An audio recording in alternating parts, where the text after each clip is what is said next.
Hello everyone and welcome to another episode of PC Universe Plays Lone Wolf. So here we are in the Sunken Forest. We'll get on with the story in a minute, but for now we have a side... It's not really a side quest. It's something you can do off to the side that happens, assuming we don't get interrupted. Okay, we got the landing zone, but no random encounter. Yes, we're at our story from here. You arrive at the edge of a small clearing where three Geoks are fighting over the spoils that have looted from Rockstar. One of the Geoks is badly wounded and the other two are preying mercilessly upon its weakness. They punch and claw the injured Geok as they attempt to rip the sacks of loot from its back. Am I supposed to feel sorry for the Geok or take advantage of it? Study the Geok's moves or just beat them all up? Let's go ahead and study it. It doesn't hurt to hang back, and then I'll have to fight two of them instead of three. That'd be great. You remain crouched beside a tree at the edge of the clearing while observing these loathsome creatures. The wounded Geok manages to roll away from its attackers and stagger to its feet. It's about to run in your direction when suddenly it glimpses you kneeling at the edge of the clearing. It screeches in fear, and suddenly its heartless comrades have a new enemy to bully, if they dare. The Geoks fix you with a murderous gaze. Even the wounded one looks at you with hatred blazing in its evil eyes. It bares its ragged teeth and growls, but it's too weak for combat and shies away. The Geok bullies draw their weapons and come rushing forward. So I guess my plan sorta worked? I am only fighting two, I'm pretty sure. Unless the third one suddenly musters up courage. Though he's going to get away with most of the loot because he had it on his back. So if I had charged in, I'd probably get more loot. Not that I'd be able to carry it. So there is that. Oh, they're going to get their chance first. That's a pity. But yeah, not my turn. Okay, that's just how it is. There we go. I will totally do the Rising Sun maneuver. Should take out... Well, it won't take out both of them, but it will injure both of them. Assuming I can charge this properly. And do the... Nope, didn't do the swipe properly. Boy, I don't know what is it with that swipe. Okay. So let's take this guy here. And do the bleed maneuver on him. Assuming he doesn't kill him outright. Now just going to make him bleed. Okay. And then switch targets. And do the combo maneuver. Oh, he just dropped to the ground. Okay, he was more heavily hurt than I thought. Oh, and he's gonna heal up. That's fine. Just means my heavy attack will have to hit both times. Yep. Oh, and didn't manage to do the fatality, but that's fine. Okay, well, I should probably go back to the mine now. See if they have any hardened steel for me. If they do, I'll be able to upgrade at least one item. I actually forget what I wanted to upgrade now, but it's in there somewhere. A pick log, ash, and the lamp potion. Okay, well, not great, but the crowns are nice. You advance towards the victimized Geok. It is too badly injured to stand up or attempt to defend itself, and it watches you approaching with terror in its eyes. So, is the choice killed in cold blood or not? Doesn't matter if the Geok is about to die, find out what it knows, no matter the cost, so basically interrogate it. Well, both of these are interrogate. So what's the difference? Okay, it doesn't matter that the Geok is about to die, you'll find out what it knows, no matter the cost. The other one is, you interrogate the dying Geok, hoping to gather useful information. So I guess the left one is be ruthless when you interrogate, and the right one is just ask him a bunch of questions.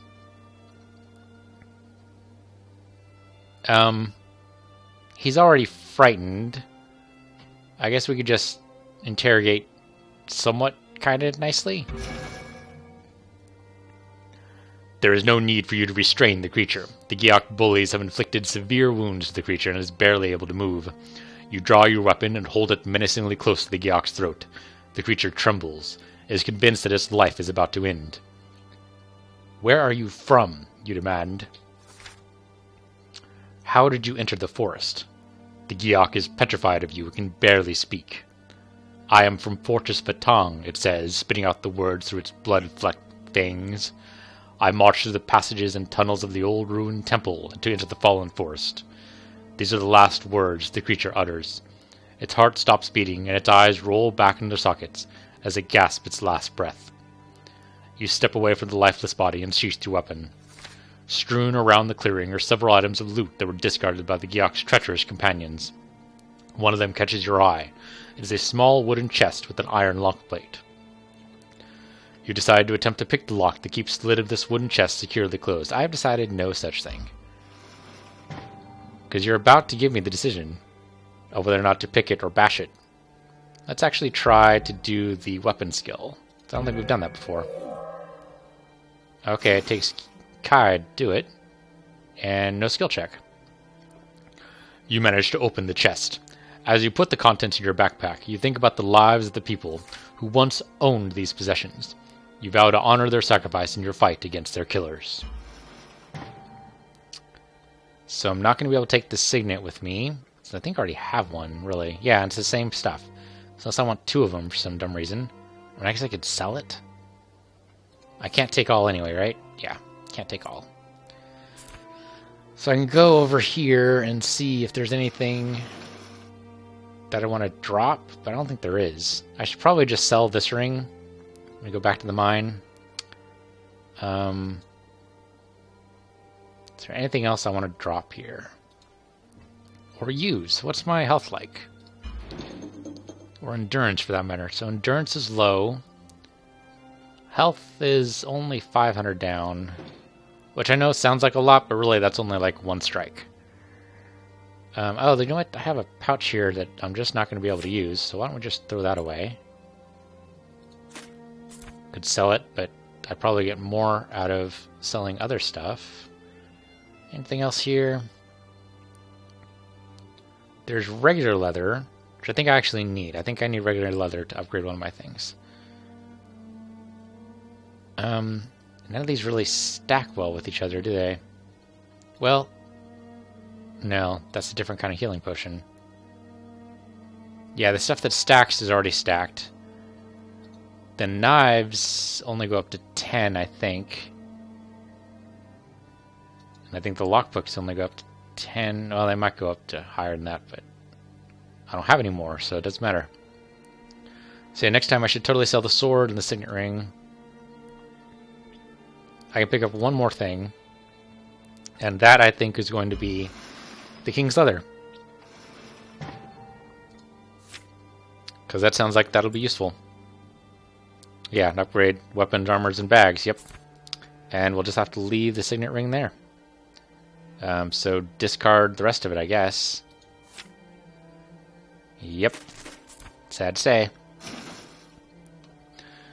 You leave the clearing and press on through the dense, snowing undergrowth. The sounds of enemy activity are everywhere, and you proceed with utmost caution. Damn right I do. Alright, back to the mine. Why did you blink at me? Oh, because they wanted me to meditate. Not gonna happen, not in the middle of nowhere.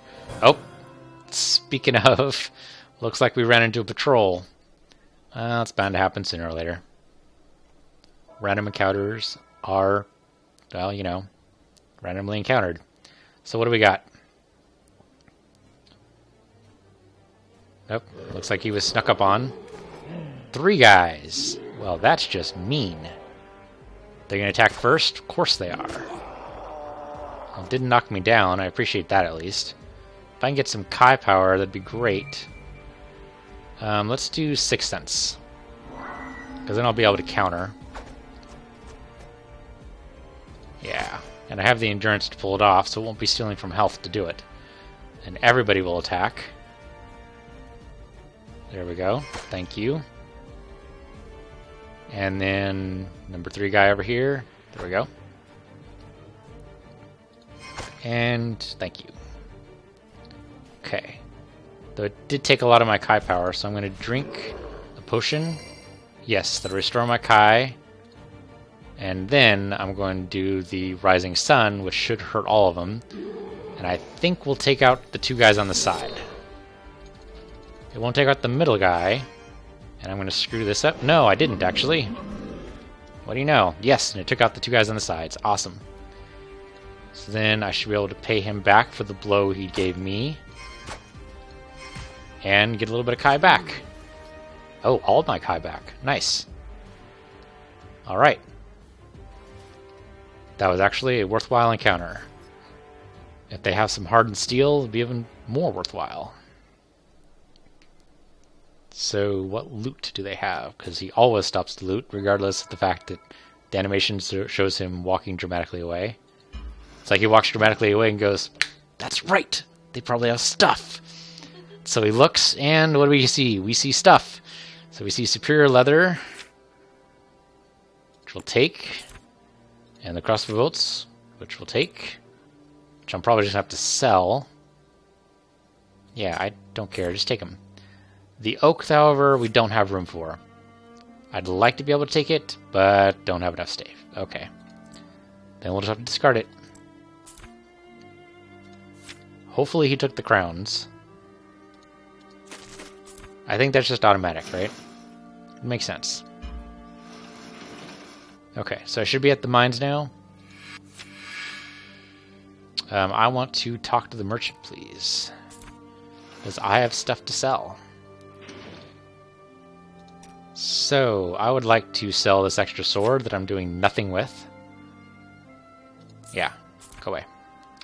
The silver ring, which gives me plus 1% critic, which is just funny.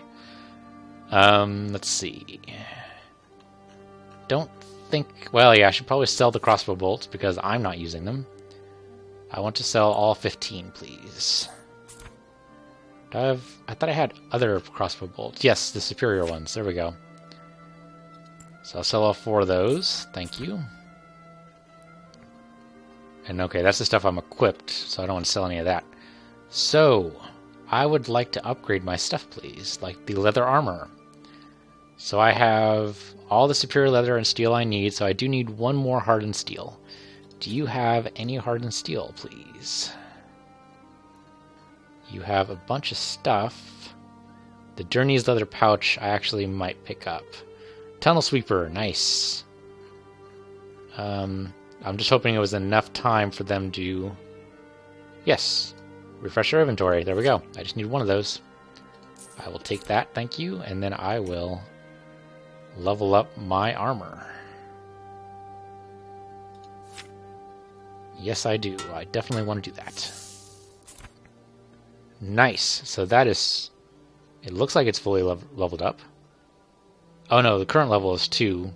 The next one's 3. Okay. And apparently I need some hardened Bronin, King's Leather, which I already have, and regular Bronin, which I don't. Well, I'll probably find it later. And what about the backpack? Do I have enough to...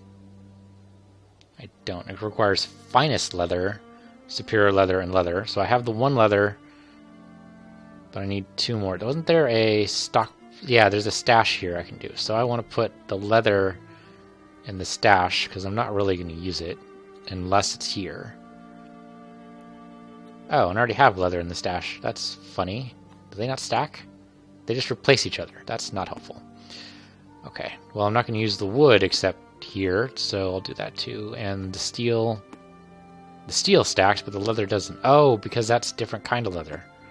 What kind is this? This is superior leather. Oh, it's already had... Okay, I really need to learn to check the stash before I buy stuff at random. Okay, so there's the hardened Bronin, which I'll put in the stash. And the King's Leather, which I'll put in the stash. And then everything else is a consumable, right? Yes. Okay. And then I think I want to buy that, that pouch. Wherever the pouch is. Where is it? Journey's leather pouch. There we go.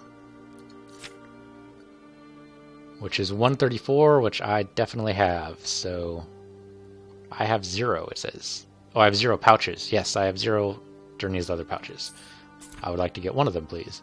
So now if I look at my I can't look at my inventory right now, but that's okay. Oh, well, I can sell... Can I sell one of the pouches that I'm currently using? It has stuff in it, though. That seems complicated. Though there is the Kai pouch there that I won't be using. Yeah, it only gives me one. It's alright. Okay, I found the King's Leather in the stash, so at least it knows it's there. Okay, well, that's something. Yeah, and there we go. I've already automatically equipped it. Awesome. I need, like, 10 more of those. Not that I'd be able to carry them, I suppose. Okay. We done? I think we're done. Let's go ahead and continue the story, then. 15 minutes in, we should damn well continue the story. So, yes, write our own story, please. When you get back to the mines, you see that several miners are rebuilding the barricade under Ian's supervision. His head and left arm are swathed with fresh bandages, and he's leaning heavily on a walking stick for support, but his steely determination has not been diminished by the ordeal he has suffered at the hands of the cruel Giaks. "My lord, I had not expected to see you again so soon. Have you found my daughter's prototype already?" he inquires. "Alas, no, not yet," you reply. "I need to know more about the chasm and where I can get across it, as soon and as safely as possible." Ian tells you that he has some news to share about the matter. Some villagers have just reached the mines after hiding deep in the forest for 2 days, waiting their chance to make their way back to the mines. They report having seen a Drakarim camp close to an unbroken section of the forest floor which spans the deep chasm on its western side. "With the Drakarim controlling this crossing, it will be difficult for you to reach the far side," says Ian. "Difficult, but not impossible." The inventor tells you that many ancient Chianti artifacts have been found in the sunken forest during centuries past. Among them were perfect cubes filled with energy. If you were able to find one of these Chianti power cubes, you could use it to destroy the Drakarim encampment and clear the way across the chasm. So it's a bomb. Leandra comes running from the barricade. She's overheard your conversation with her father, and she has something she must convey. "Father, you say that you don't want anything to do with the Chianti because their relics are too dangerous. But overcharging a cube and facing a full Drakarim garrison, that's not a safe plan at all, and you know it. The western span is not the only way across the chasm. There's another way, a narrow rock bridge on the eastern side." Ian dismisses his daughter's claim and orders her to return to the barricade at once, but Leandra refuses to obey him. Ignoring her father's growing ire, she continues. "The eastern rock bridge is blocked by an ancient gate, but if you can find a Chianti cube, I know how to use it to open the gate." "This is madness!" exclaims Ian. "The western span is the only sure way to cross the chasm." So, who do we listen to?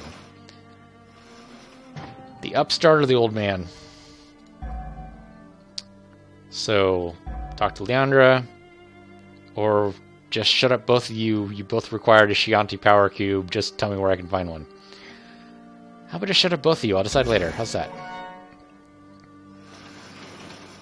"Will you attempt to cross the chasm by the way of the western span that is now controlled by the Drakarim, or will you try to cross it by way of the ancient Chianti bridge to the east? This is a hard choice, but whatever you decide, it is clear that you will need a Chianti power cube to assist you." You ask Ian where you could find such an artifact. The old man points his finger to the west. He tells you that you'll find a lake there. Between its shores and the cliffed wall, there lies an abandoned mine. The villagers call it the Old Hot Spring Mine. They once worked a rich vein of Bronin there, but their excavations accidentally revealed a Chianti chamber. Ian tells you the cubes are found there, and that he immediately recognized the danger they posed.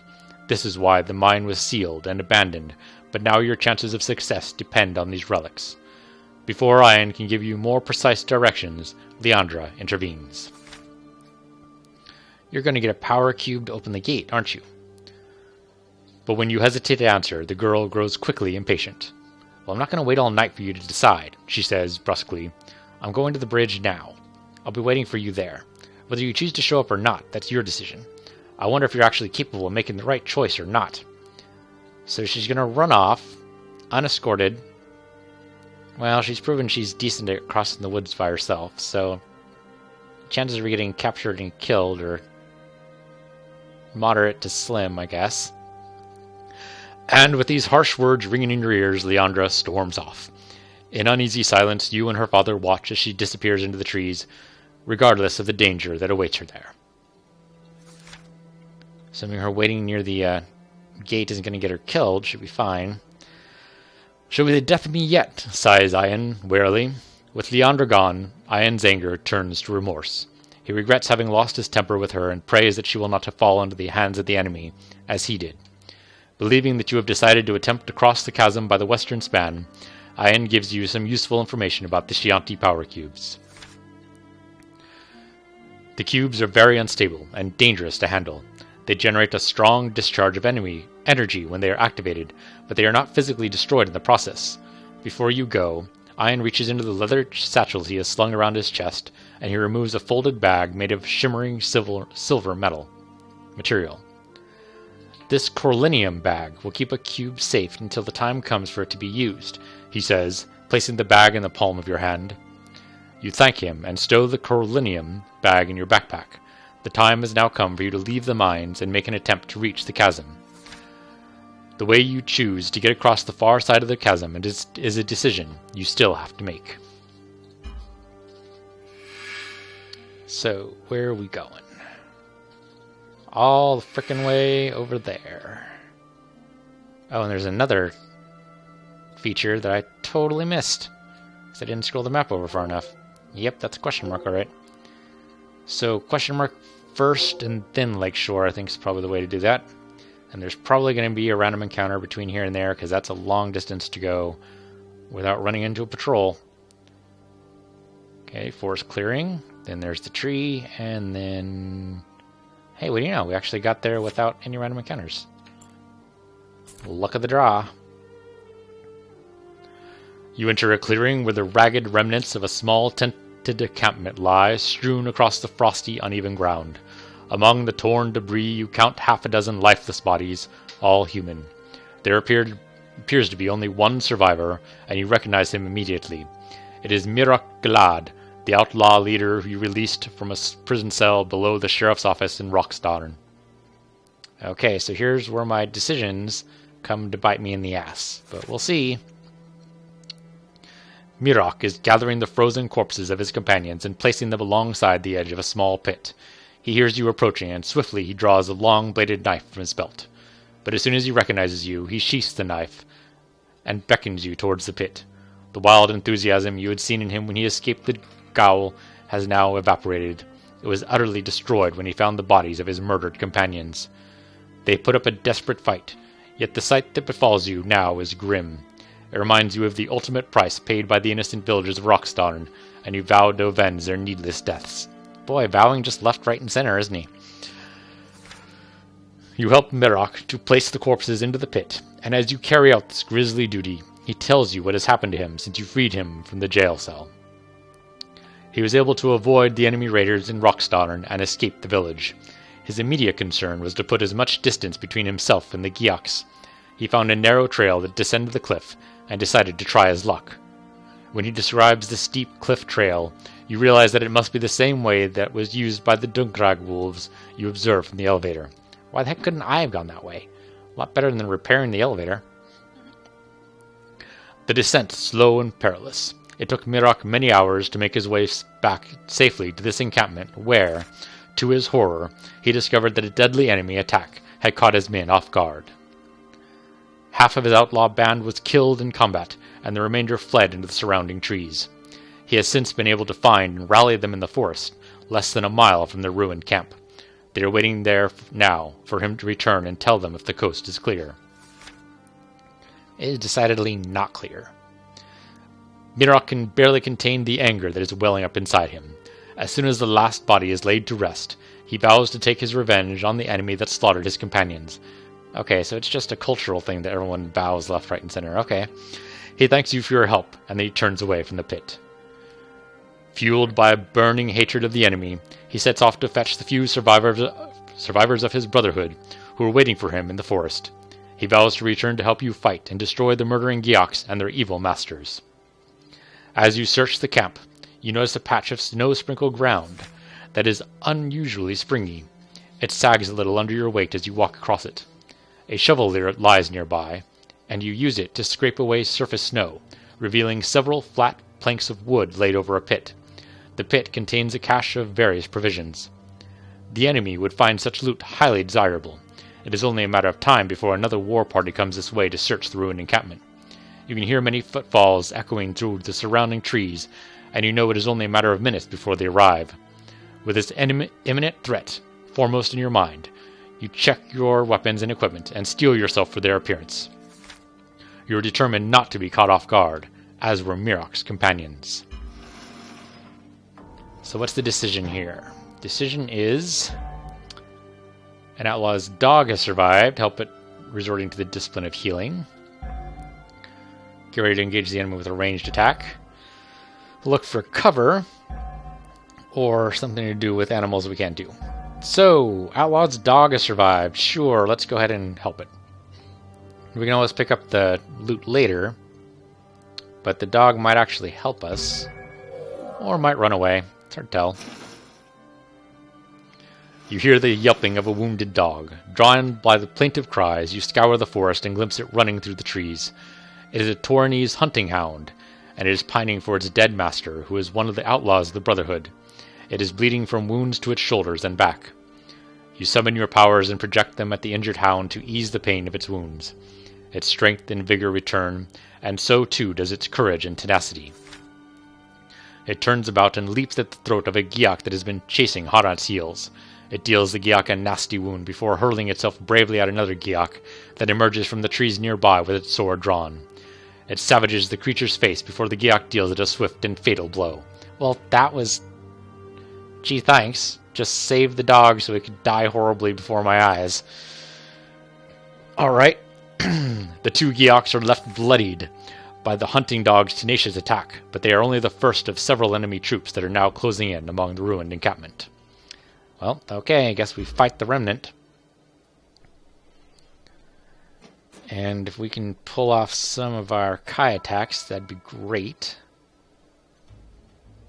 How many are we going to fight this first round, though?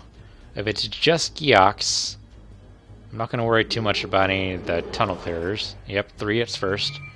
So we should be able... yeah, we'll do the Rising Sun attack. And assuming we actually, hit all the follow-up moves. So yeah, charge the sword, of course. And then... hey, that actually worked. Did it actually take all 3 of them out? Okay. Oh, here we go. Hey, guy. Okay, so I should be able... oh, okay. Was not expecting that. So another 3. Okay. How about we do 6 cents? Because this is going to hurt. And at least that way I get a counter. Yes, thank you. That barely even scratched him. It's all that armor. This guy's less armored, so my counter should do... oh, I missed the counter mark. That's dumb. Because I was... yeah, I missed that counter mark too. What the hell? Shield up. I'm not sure I'll have the endurance to help against any of these attacks. Oh, well, if I can do... yeah, see, that counter worked. But the rest of these counters are going to take health if I choose to take them. Okay. Have enough endurance, I should be able to pull this off. So, it is this guy, so we'll do a stun attack on him. Yes, we haven't got the follow-up proper. So now he's stunned. So this guy is full health, but he's going to come right towards me. Damn it. Okay, I'm going to need to heal. Heal, please. Donk Shay. Okay, combo attack, please. All the way around and down through the town, and he's out. Alright. Got a little bit of Kai left over from that. Go over to this guy, please. Over to this guy, please. Thank you. Oh, ran out of time. But not out of dex. I think the high dex actually gives you a higher chance to be able to pull moves like that off. Okay, and now it's not my turn anymore, unfortunately. But the other guy's stunned. Ow. It's alright, I had full health. Hurt me a little bit, but barely a scratch. Barely a scratch. I should be able to... Yeah, let's do the combined attack. And that'll get me more Kai power. Great. Thank you. And now, assuming my Kai powers aren't on cooldown still, they totally are. How about these Kai powers? These are not. So let's go ahead and do the Mind Blast, which will put him in stun. Oh, as soon as I charge it up. Nice. So that means a heavy attack when he's in stun. He's not going to be able to dodge it. Should take care of him. Not quite, but one more light attack will totally do it. There we go. And that should get me all my Kai back. Great. Wish it gave me all my endurance back too, but that's probably a little much to ask. Okay. Pity about the dog. Poor little hunting dog. He was just trying to avenge his master. Totally not trained for, wartime. Warhounds are a completely different animal. So I can totally take all this because I have lots of space in my inventory. Soon after the fight, a party of Brotherhood scouts appear. They are part of a larger group of outlaws hidden deeper in the woods. These scouts have been sent to assess the strength of the enemy prior to a planned retaliatory attack. These scouts are greatly impressed that you have slain the enemy patrol that attacked their camp and killed their comrades, even though they have been denied the satisfaction of taking their revenge at first hand. The outlaws already know of you. Merok was able to return to their forest lair and tell them the details of his release from the Rockstarn jail. This action, together with your thoughtful treatment of their slain comrades, has earned you their deep respect. They are eager to help you as generously as they can. There are supplies they can sell you, and they're able to help you with your equipment. So a secondary store has opened up. That's actually pretty handy. Could you not move over to the lakeshore until I'm ready for you? Thank you. I do want to talk to the merchant, actually. See what they have available for me. They have a bunch of weapons, and I guess I could switch to the axe or the mace, but Superior Knife Scabbard, which gives me +2 int.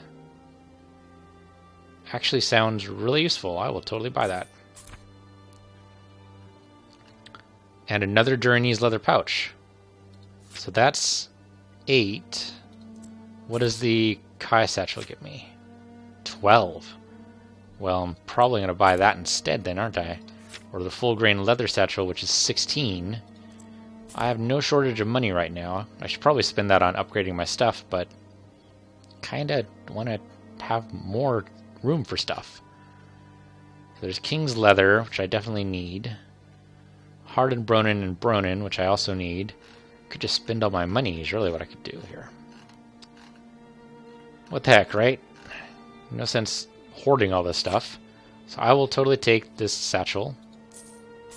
Thank you. Which means I can probably sell one of my satchels, one of the inferior ones. And I'm pretty sure I need one more King's Leather, which I will buy. Might as well sell anything I'm not going to use, like the crossbow bolts, so I don't have a crossbow.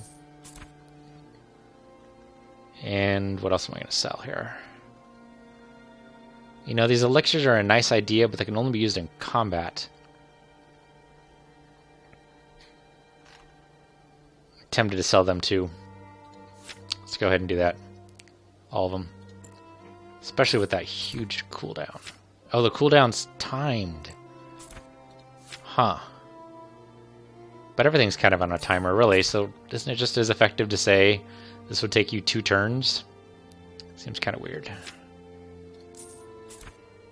And for some reason, I don't have my Superior Knife Scabbard